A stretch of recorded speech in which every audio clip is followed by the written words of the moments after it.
Hello friend, इथं आपण शेंगदाणे ठेवलेले आहेत भाजण्यासाठी कढईमध्ये. आता भाजत आलेले आहे. आता मी काढून घेते प्लेटमध्ये. आता मी शेंगदाणे काढून घेतलेले आहेत. इथं अशी भेंडी चिरून घेतलेली आहे, ते आपण भाजण्यासाठी टाकणार आहे कढईमध्ये.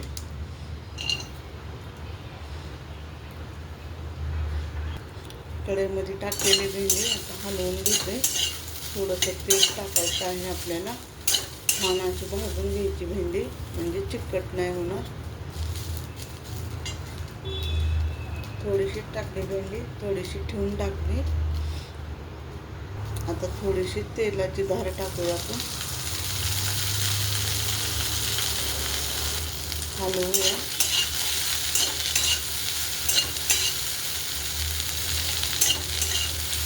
भाजल्यावर भेंडी चिकट नाही होत.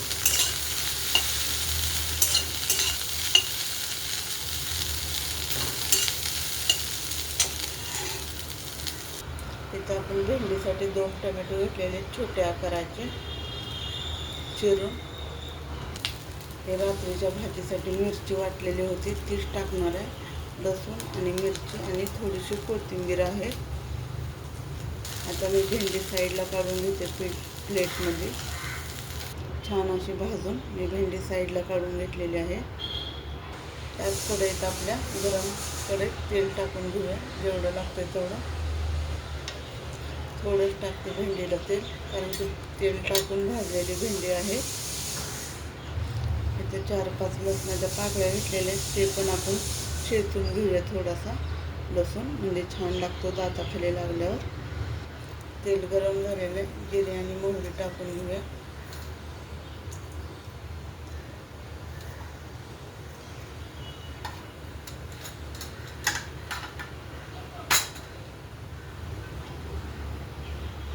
आता टेस्टलेलं लसूण टाकून घेऊया.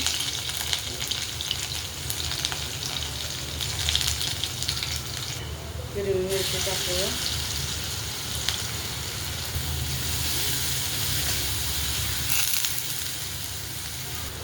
टोमॅटो टाकूया. चवीनुसार मीठ टाकूया, म्हणजे टोमॅटो गाळ होतील थोडेसे. हळद टाकूया.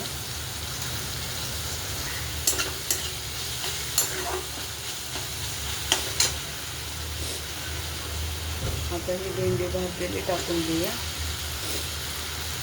एक जीव करूया.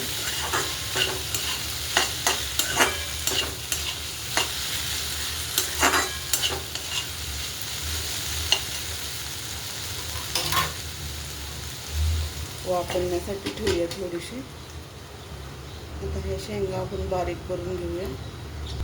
आता भेंडी बघूया. वापरली, छान अशी वाफ सुटली. आता आपण शेंगाचा कूट टाकूया. थोडा जाडसर केलेला आहे, जेवढा लागतो तेवढाच टाकून घेऊया. एक करूया.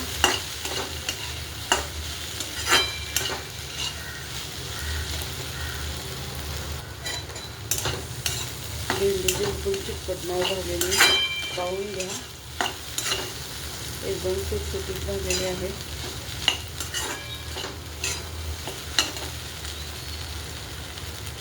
आता वरतून कोथिंबीर टाकूया छान अशी.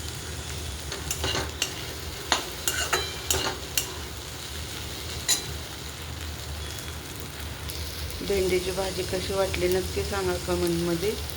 आवडली तर लाईक करा, शेअर करा, कमेंट करा.